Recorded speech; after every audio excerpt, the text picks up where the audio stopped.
Yesus. Terima kasih Bapa. Terima kasih Yesus. Di hatimu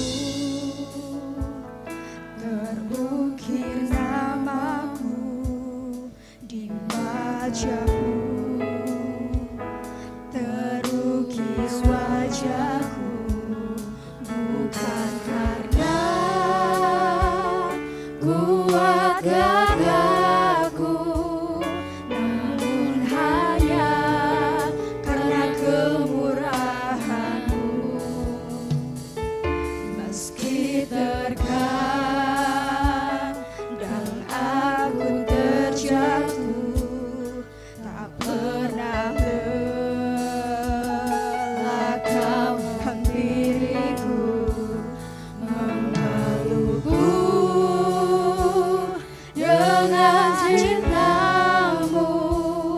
Betapa besar mulia kasih-Mu. Katakan, bagimu Tuhan, bagimu Tuhan segala pujian, hormat kemuliaan, tiada ternilai salib-Mu Tuhan. Sungguh berharga Engkau, Yesus. Mari jemaat Tuhan, saya ajak untuk bangkit berdiri. Kita mau katakan, meski terkadang aku terjatuh, tak pernah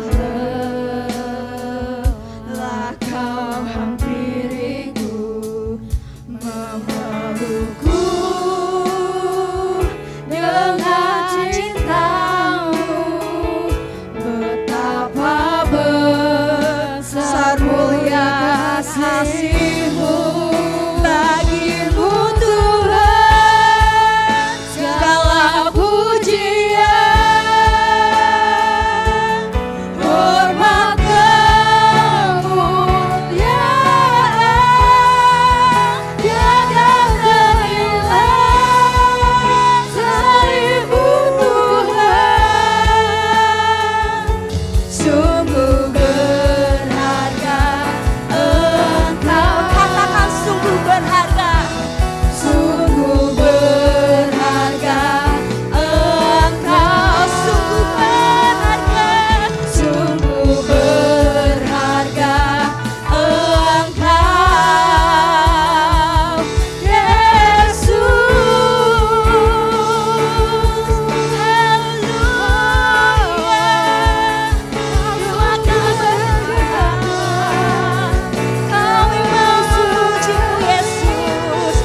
dari sekarang sampai selama-lamanya Tuhan Yesus.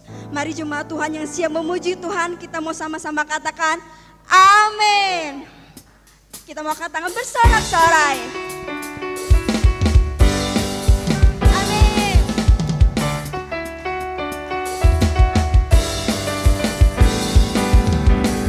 Bersorak-sorai, muliakan namanya, Dia berperang ganti kita.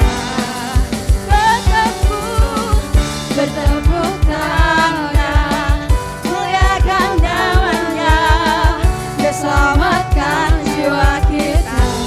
Katakan Satu-satunya penebus, kalahkan maut, bangkit dan hidup. Tuhan yang memberi kemenangan bersama kita, di dalam kita. Masuk dalam kemuliaan-Nya, Dia perlindungan dan pengharapan. Parapapapapapam, parapapapapapam. Bersorak-sorai, muliakan namanya, Dia berperang ganti kita.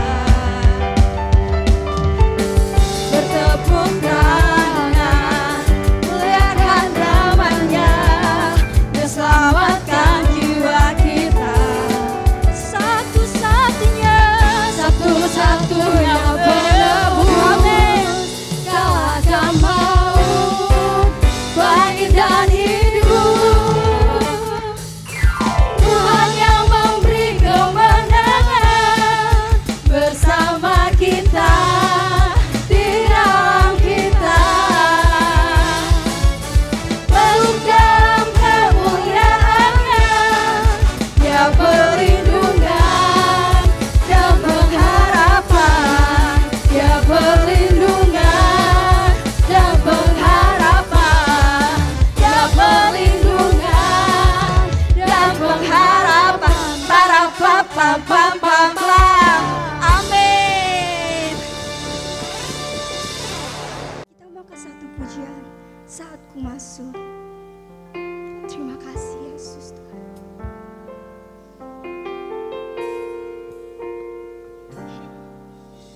Saat ku masuk ke hadirat-Mu, bawa persembahan ke tempat kudus-Mu. Pujian, kenaikan, sembahku berikan bagi-Mu Allah yang mulia.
Baik, puji nama Tuhan. Extend your heart. Apa itu? Ya. Regangkan hatimu, perluas hatimu. Itu maksudnya. Extend your heart. Mengapa hati ini perlu diregangkan? Mengapa hati ini perlu diperluas? Perlu diperlebar? Mengapa?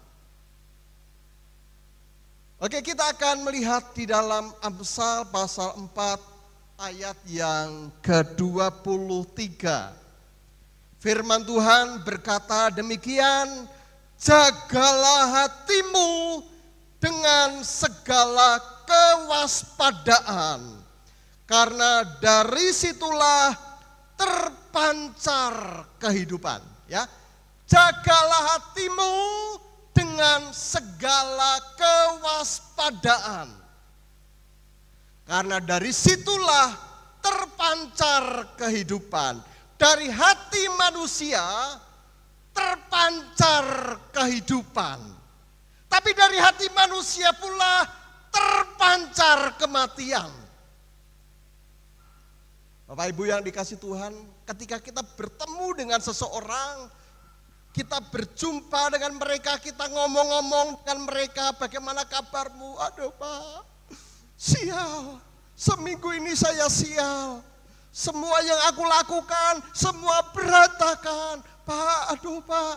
Saudara, ini bukan hati yang memancarkan kehidupan, tapi ini hati yang memancarkan sebuah kematian. Karena orang ini dari dalam hatinya dia hanya merasakan sial, sial, dan sial. Ya. Dari hatinya muncul sesuatu yang tidak baik, itu yang dialami. Sumbernya dari hati.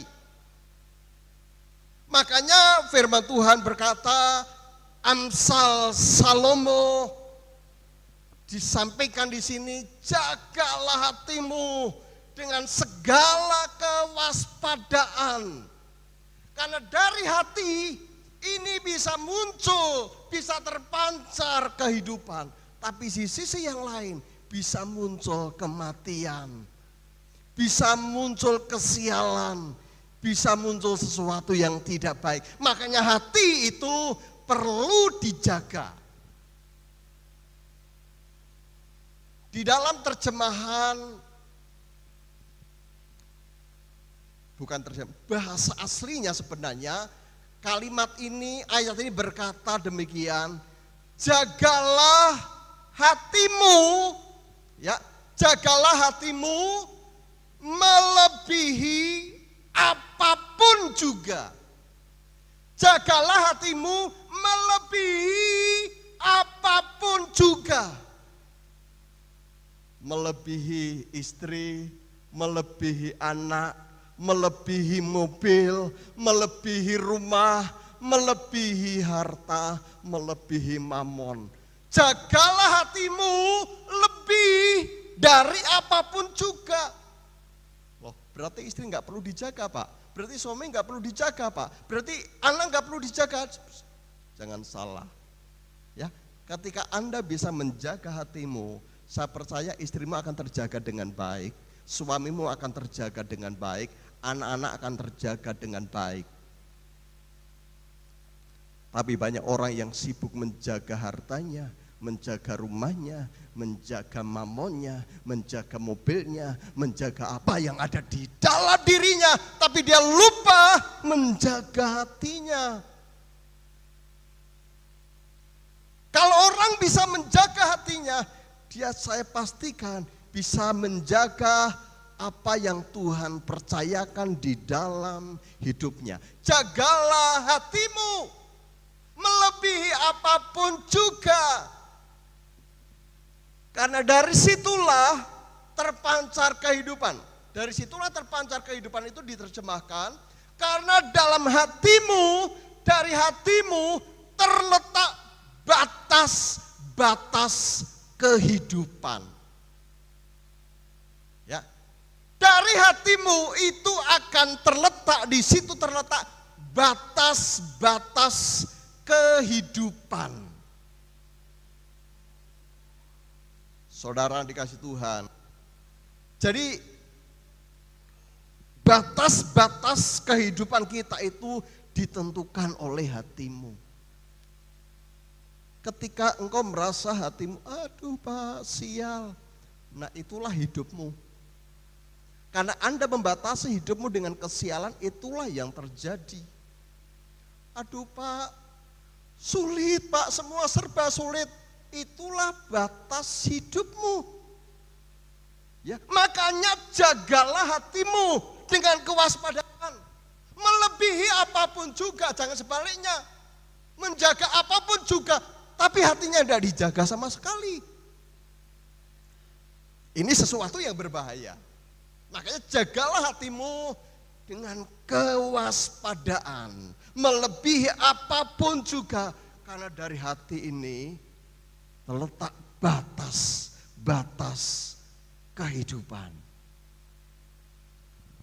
Bapak Ibu Saudara yang saya kasihi, ada 3 kebenaran tentang hati. Mengapa kita harus menjaga hati ini lebih dari apapun juga? Yang pertama, karena hati itu adalah kacamata untuk melihat. Apa Bapak Ibu? Hati ini adalah kacamata untuk melihat. Saya pakai kacamata warna bening, sehingga saya melihat Bapak Ibu bening. Kalau saya pakai kacamata riben, Bapak Ibu jadinya apa? Hah? Kacamata hitam, Bapak Ibu kira-kira warnanya apa? Gelap. Kalau saya pakai kacamata dengan kacanya yang warna kuning, Bapak Ibu akan menjadi apa? Kuning. Hati adalah kacamata untuk melihat. Kalau Anda memiliki hati yang gelap, maka Anda melihat semua di luar gelap. Ketika Anda memiliki hati yang bening, Anda melihat di luar, no problem. Kalau Anda memiliki kacamata kebenaran firman Tuhan, Anda melihat segala sesuatu itu fine-fine aja. Tidak perlu yang ada yang ditakutkan dalam hidup ini. Contoh, kalau kacamata kita ini adalah Roma 8 ayat 28. Kita tahu sekarang bahwa Allah turut bekerja dalam segala sesuatu untuk mendatangkan kebaikan bagi mereka yang mengasihi Dia. Ketika Anda melihat di hadapanmu sesuatu yang buruk, tapi karena kacamatamu adalah Roma 8 ayat 28, maka ada orang berkata, aduh Pak, ini susah, zaman sekarang itu repot, susah, sulit. Tapi kalau Anda mengerti kebenaran Roma 8 ayat 28 itu menjadi kacamata saudara. Oh tidak, aku tahu bahwa Tuhan sedang bekerja. Tuhan sedang memproses. Tuhan sedang membentuk. Tuhan sedang menempa. Tuhan sedang meremuk hatiku supaya aku menjadi bejana yang indah di hadapan Tuhan. Itu kalau kacamatamu itu benar. Roma 8 ayat 28. Tapi kalau kacamatanya gelap, sesuatu yang luar baik itu akan menjadi tidak baik. Makanya hati ini perlu dijaga. Ya, hati ini perlu dijaga supaya kita ini bisa memandang dengan benar. Dan kacamata yang harus kita pakai itu haruslah kacamata firman Tuhan. Amin Bapak Ibu. Firman Tuhan itu yang menjadi kacamata kita.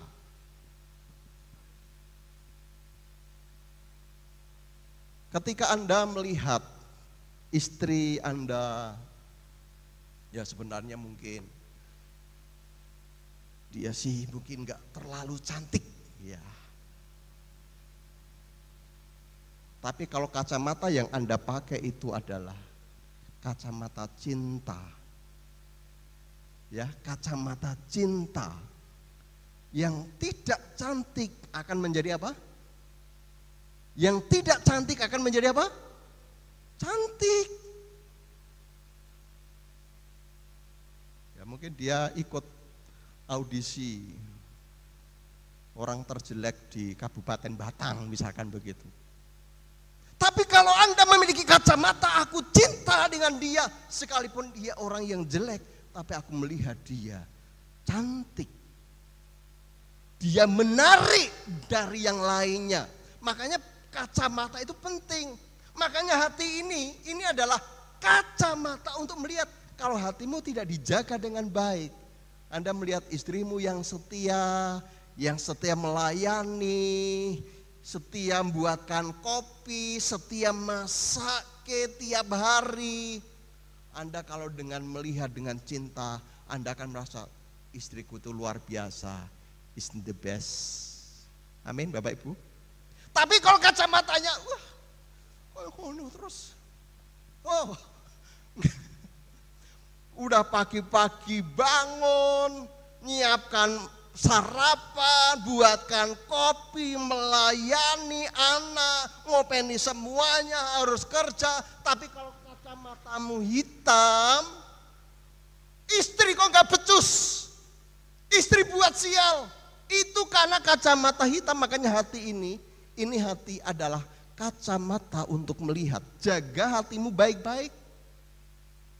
Dan kacamata hati kita adalah harusnya firman Tuhan, bukan kata orang si A, si B dan C, tapi apa kata firman Tuhan. Kalau kondisi hidupmu mungkin sekarang ini sedang tidak baik, kurang baik, ambillah kacamata firman Tuhan. Aku tahu Allah sedang merencanakan sesuatu yang indah atas hidupku. Memang sekarang belum terjadi, tapi aku percaya tahun depan dan tahun berikutnya akan lebih baik lagi.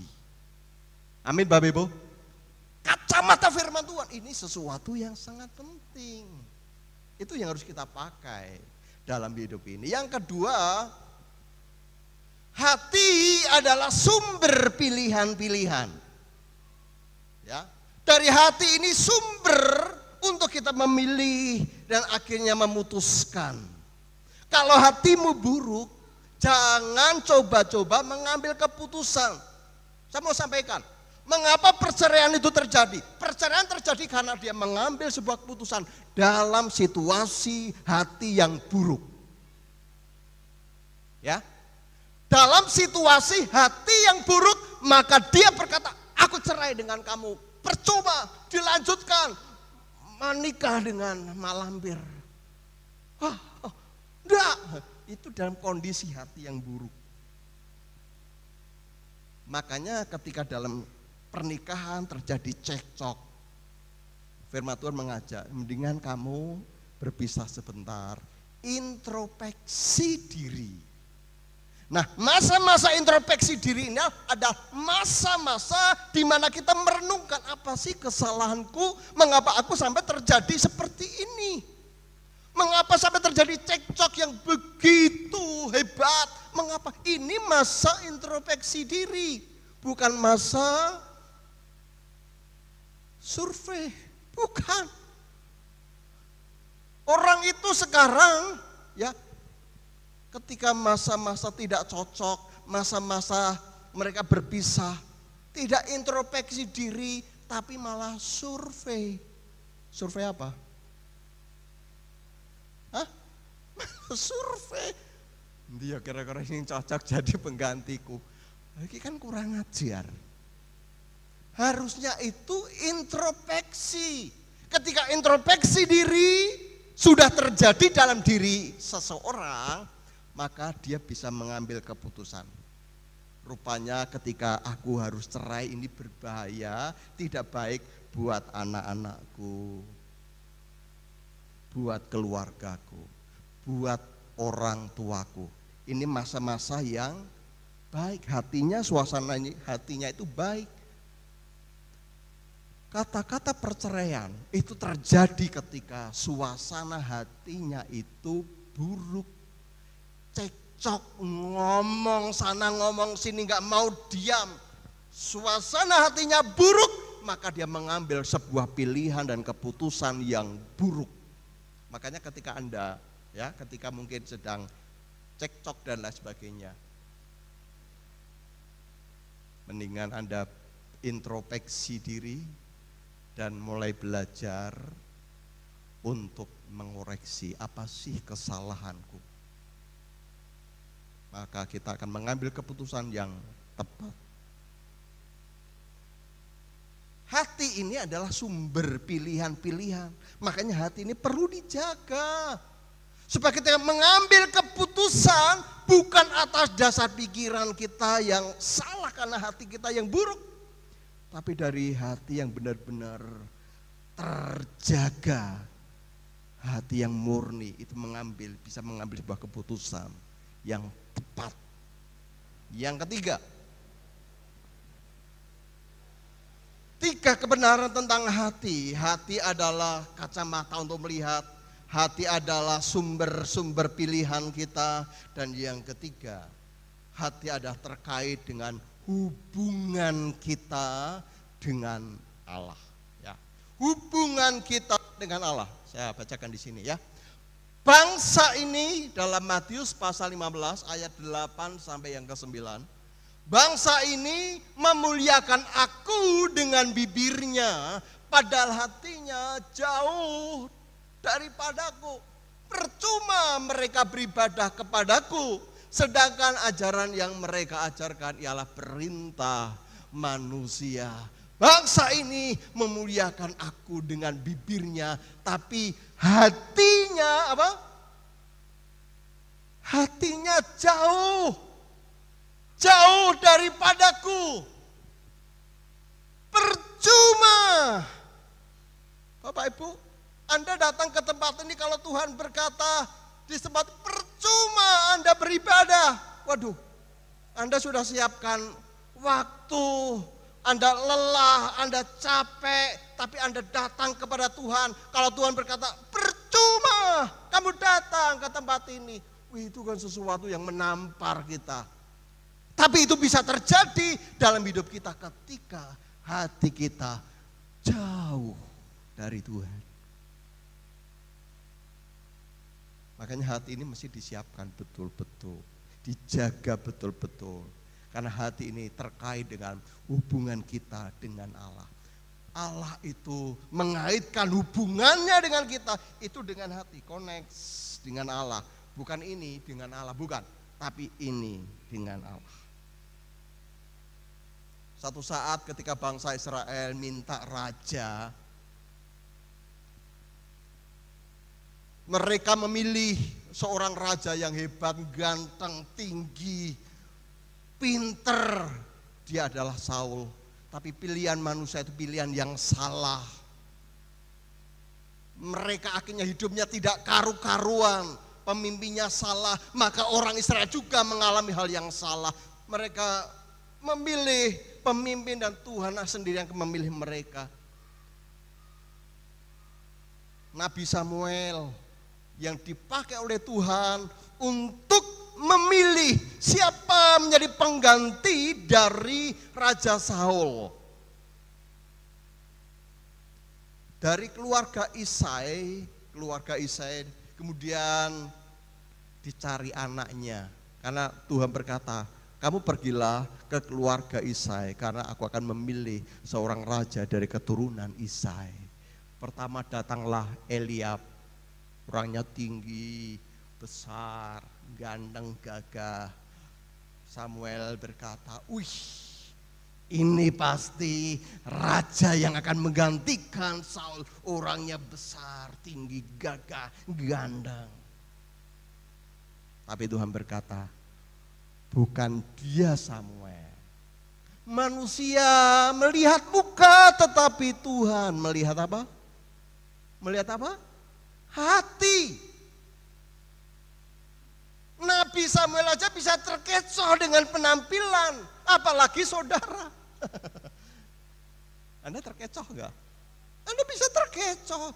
Ih, sepertinya ini orangnya tinggi, ganteng, seperti pasti ini dari Tuhan. Jangan terkecoh. Jangan terkecoh. Tuhan itu selalu melihat apa? Melihat apa? Hati.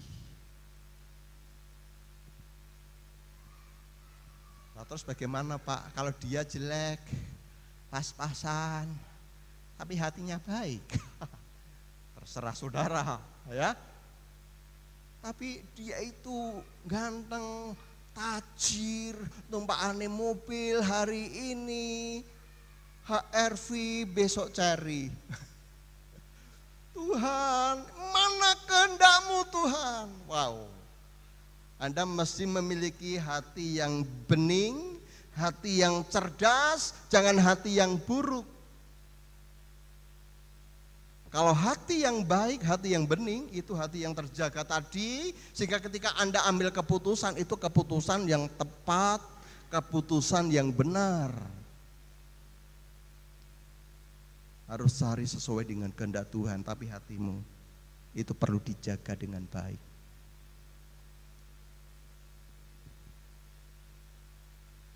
Hati itu penentu hubungan dengan Allah.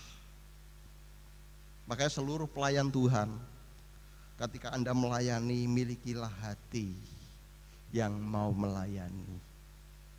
Ya, singer itu tugasnya adalah nyingeri, bukan nyengiri. Beda ya. Singer itu tugasnya apa? Nyingeri, nyingeri. Membantu WL, bukan nyengiri. Tahu nyengiri? Apa? Mas, suara tadi bagus ya? Mic-nya tak matikan. Saudara, Anda harus melayani itu dengan hati. Hati ini penentu hubunganmu dengan Tuhan, bukan mulut. Jangan terjebak dengan sebuah penampilan. Hati ini, makanya hati ini perlu dijaga. Mengapa? Karena hati ini adalah penentu hubungan dengan Allah. Bisa jadi apa yang kita lakukan dengan susah payah percuma. Ya, Anda sudah repot-repot latihan, sudah mempersiapkan segala sesuatu, Tuhan berkata percuma. Itu menyakitkan sekali. Makanya hati ini perlu dijaga. Tuhan, aku mau melayani Engkau Tuhan dengan apa yang aku miliki. Tuhan, aku mau melayani supaya jemaat Tuhan mereka boleh merasakan hadirat Tuhan. Itu orang yang melayani dengan hati. Saudara dikasih Tuhan, di dalam Amsal pasal 4 ayat 23 tadi,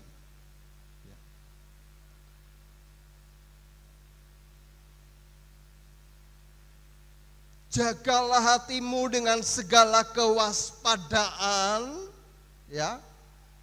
Jagalah hatimu melebihi apapun juga, karena dari situlah batas-batas kehidupanmu. Ketika hatimu kecil, kecillah kehidupanmu. Ketika hatimu diregangkan, dilebarkan, maka demikian pula batas-batas kehidupanmu akan semakin melebar. Makanya perlu diregangkan. Bagaimana cara untuk kita meregangkan hati ini? Yang pertama, meregangkan hati dengan cara miliki hati yang melayani. 1 Raja-Raja pasal 3 ayat 4 sampai yang ke-13. Saya bacakan, ini ayat yang cukup panjang ya, tapi ini penting buat kita semuanya. Bagaimana kita itu harus memiliki hati yang melayani. Doa Salomo ayat 4.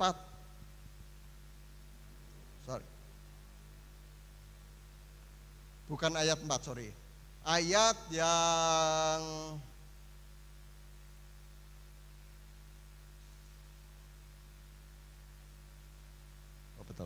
saya salah lihat. Pada suatu hari raja pergi ke Gibeon untuk mempersembahkan korban, sebab disitulah bukit pengorbanan yang paling besar 1000 korban bakaran dipersembahkan Salomo di atas mezbah itu. Di Gibeon itu Tuhan menampakkan diri kepada Salomo dalam mimpi pada waktu malam. Berfirmanlah Allah, mintalah apa saja yang hendak kuberikan kepadamu. Lalu Salomo berkata, engkaulah yang telah menunjukkan kasih setiamu yang besar kepada hambamu Daud ayahku. Sebab ia hidup di hadapanmu dengan setia, benar dan jujur terhadap engkau. Dan engkau telah menjamin kepadanya kasih setia yang besar itu dengan memberikan kepadanya seorang anak yang duduk di tahtanya seperti pada hari ini. Maka sekarang ya Tuhan Allahku, engkaulah yang mengangkat hambamu ini menjadi raja, menggantikan Daud ayahku.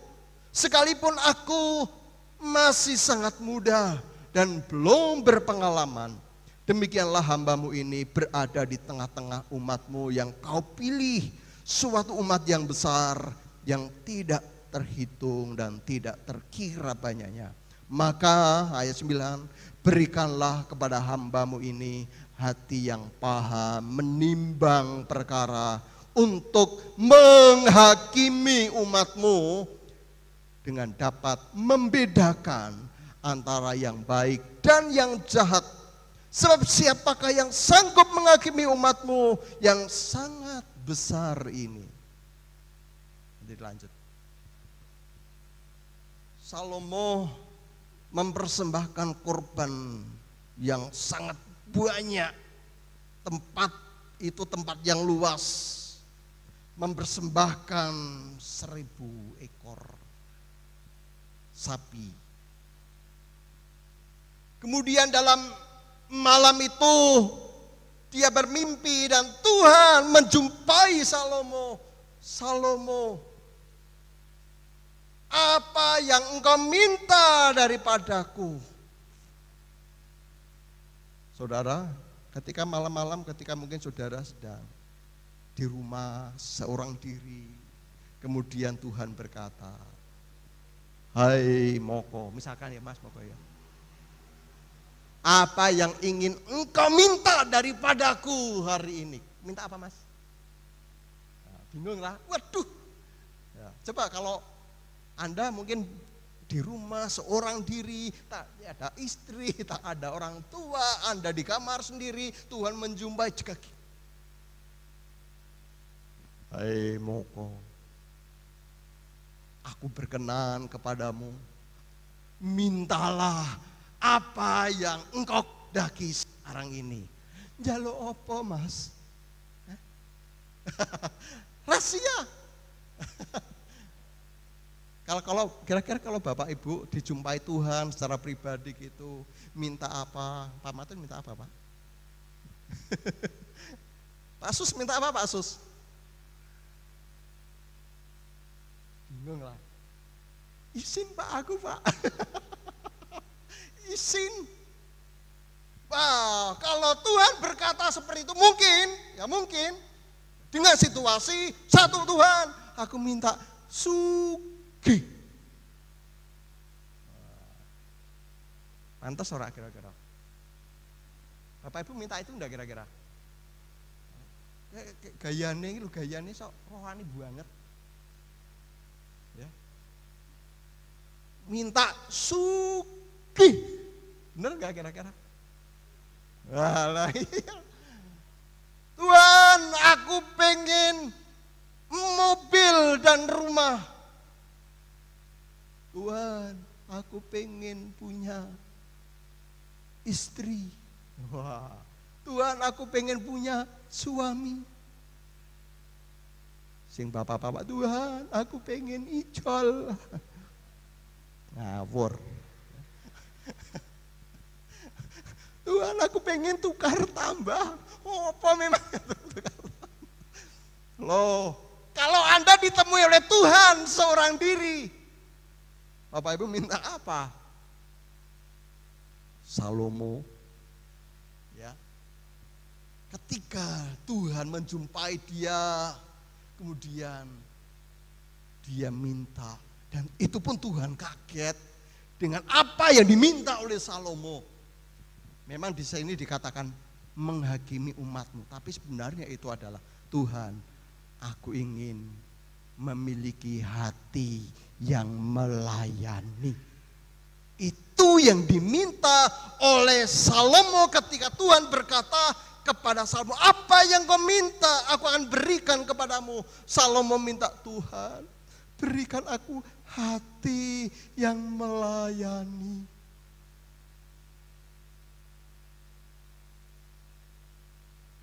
Tuhan kaget, luwih. Tak kira kamu itu minta panjang umur, tak kira minta kekayaan, tak kira minta kehormatan, bukan. Kamu minta hati yang melayani. Ayat berikutnya sebenarnya, kemudian Tuhan berkata kepada Salomo, Salomo, aku memberikan kepadamu satu paket. Kamu minta hati yang melayani, aku berikan paket-paket yang lain. Kekayaan, kehormatan, aku berikan kepadamu Salomo. Itu permintaan Salomo yang luar biasa. Kalau Anda minta Tuhan berikan umur panjang, paket liyone ora melu. Tuhan aku pengen sugih, paket kesehatannya ora nono. Enak mana? Hah? Sugih tapi loro-loronen. Paket kesehatannya ora melu. Orang asuransi nih. Tapi kalau Anda minta Tuhan berikan aku hati yang melayani, Tuhan berikan paketnya, paket berikutnya Tuhan berikan kepada Salomo. Amin Bapak Ibu. Hati yang melayani itu seperti ini loh. Jadi simpel, nggak usah repot-repot. Seperti harus saya khotbah, belajar, kuliah 5 tahun, tambah 3 tahun, terus belajar terus ora perlu. Tapi hati yang melayani itu adalah ngopo sih kae kok ora pernah mangkat. Anda datang kepadanya, Bu, Pak enten opo? Kok mboten enten kendaraan, Pak? Wis sampun nginjang kalih kula tak ampiri. Itu hati yang melayani. Hati yang melayani itu meregangkan hati. Kalau Anda punya seorang pembantu, seorang pelayan, enggak mungkin. Ya, pelayan itu dia berkata, bos, minta tolong buatkan kopi, enggak mungkin. Tapi seorang atasan yang dia minta tolong buatkan kopi. Tolong siapkan untuk aku mandi. Tolong siapkan semuanya. Tapi seorang pelayan dia ini hanya melakukan dengan meregangkan hati. Jadi orang yang melayani itu dawa ususe jembar atine. Benar enggak kira-kira? Wong melayani itu jembar atine. Wong WL kok kaya ngono swarane. Ya ampun, ngomong wae fales dadi WL. Tapi seorang WL harus, hatimu harus lebar. Amin Bapak Ibu, yang WL, semuanya, pemusik juga sama, semua yang melayani itu sedang meregangkan hati. Aku ini seorang hamba, sedang meregangkan hati. Ketika hatimu diregangkan, batas-batas kehidupan itu diperlebar. Bukan sempit, aku rasa apa-apa. Ketika kita dipercaya, oke, siap, I am ready. Oh, itu batas itu diperlebar, itu hati yang melayani. Makanya Bapak Ibu minta satu paket,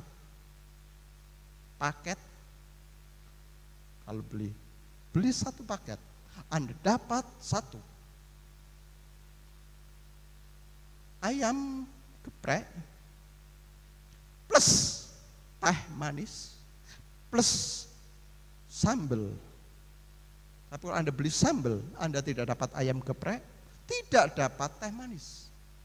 Anda pasti belinya yang paket. Kalau Anda akan mendapatkan paket itu adalah Tuhan berikan aku hati yang melayani. Ini yang dikatakan oleh Salomo kepada Tuhan. Saya berdoa permintaan ini juga ada dalam hati kita. Tuhan, aku ingin memiliki hati yang melayani. Melayan kadang dipaitu, kadang orang dipercaya, kadang dan lain sebagainya. Tapi kalau Anda memiliki hati yang melayani, hatimu itu sedang diregangkan. Batas kehidupanmu semakin melebar. Yang kedua, bagaimana meregangkan hati? Miliki sikap murah hati. Murah hati. Ulangan 15 ayat 7. Bisa ditampilkan enggak? Ulangan 15 ayat 7.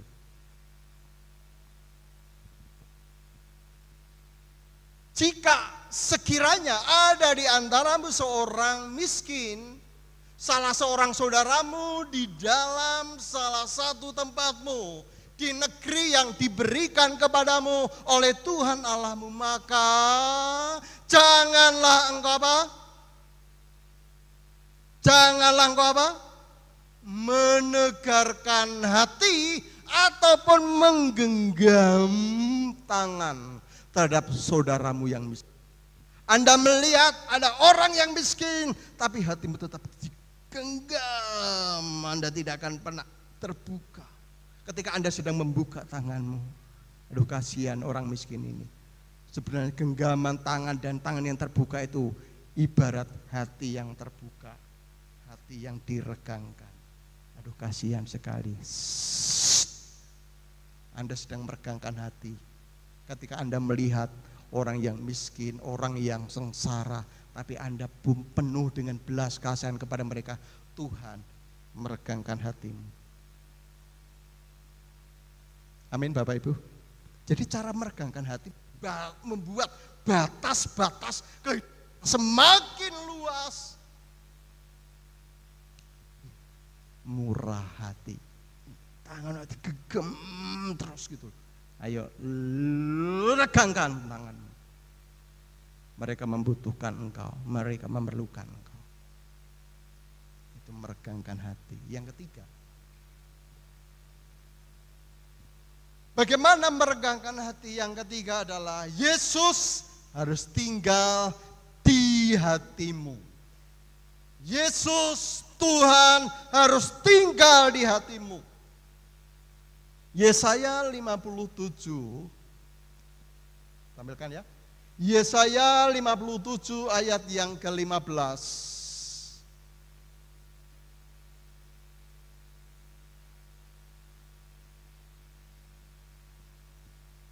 Sebab beginilah firman yang maha tinggi. Tuhan itu maha tinggi dan yang maha mulia, yang bersemayam untuk selama-lamanya dan yang maha kudus namanya. Aku bersemayam di tempat tinggi dan di tempat kudus, tetapi juga bersama-sama orang yang remuk dan rendah hati, untuk menghidupkan semangat orang-orang yang rendah hati dan untuk menghidupkan hati orang-orang yang remuk. Bagaimana untuk kita meregangkan hati kita? Yesus harus masuk di dalam hati kita.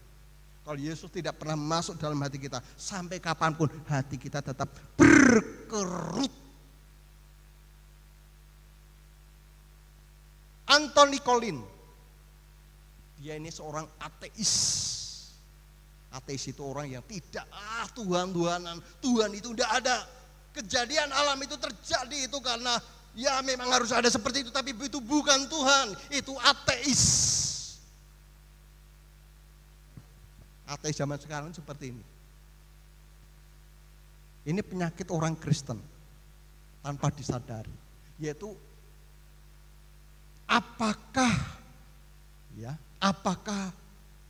dia menyadari, dia tidak sadar apakah dia butuh Tuhan atau tidak. Itu penyakit orang Kristen. Dia tidak sadar apakah dia butuh Tuhan atau tidak. Ini susah untuk mendiagnosanya. Jadi kamu perlu Tuhan enggak? Enggak tahu. Loh. Kamu perlu Tuhan? Tidak tahu. Wah ini penyakit ateis model sekarang ini. Ini Anthony Collins, seorang ateis di Rusia. Dia orang yang pintar, orang yang cerdas. Dia menulis buku-buku dan buku yang ditulisnya itu membuat banyak anak-anak muda menjadi ateis-ateis baru. Mereka tidak percaya akan adanya Tuhan, apalagi juru selamat Yesus. Dia tidak percaya. Satu hari ada seorang kakek yang tua, tetapi kakek ini orang yang saleh, orang yang takut akan Tuhan. Dia tinggal di dalam satu gereja dan melalui kakek ini banyak kebangunan rohani terjadi dalam gereja itu. Satu hari pada hari Minggu kakek ini pergi dari rumahnya menuju ke gereja. Di dalam perjalanan Anthony Collins dia langsung berkata, "Kek, gereja ya kek ya?" "Iya nak." "Kek, saya mau tanya, kalau kakek bisa menjawab, saya akan ikut kakek ke gereja." Ini seorang ateis loh, tidak percaya akan adanya Tuhan. "Ya nak, tanyalah." Ini kayak,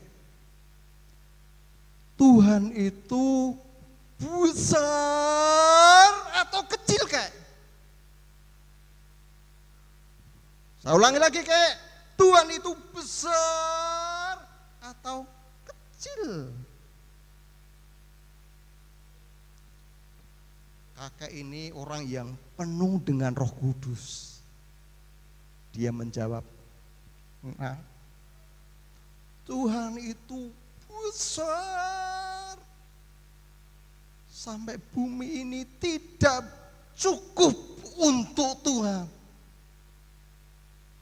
Tapi Tuhan itu juga kecil sekali sehingga bisa masuk dalam hatimu." Wah, ketika kakek itu berkata seperti itu, Anthony Collins langsung rebah, jatuh.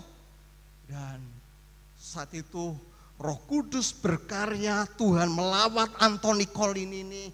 Dan akhirnya Anthony Collins ini dia berangkat ke gereja, dia percaya kepada Tuhan. Dan buku-buku yang pernah dia tulis, dia sangkal bahwa yang pertama bahwa Tuhan tidak ada, Tuhan itu ada. Tuhan itu benar-benar ajaib. Dia besar tapi juga kecil yang bisa masuk di dalam hatimu. Tuhan Yesus memberkati.